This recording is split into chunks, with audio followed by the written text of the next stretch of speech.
Alright, so I got some stuff here.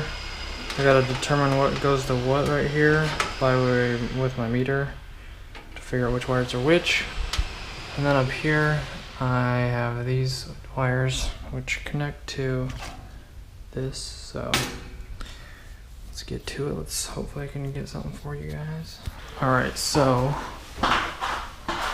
what we ended up doing was just doing one single wire, or one set of wires, and then the other ones were just capped off.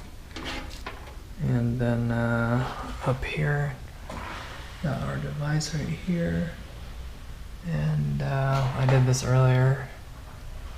And then it's just that 3/8 MC sheathing with fire alarm wire in between it.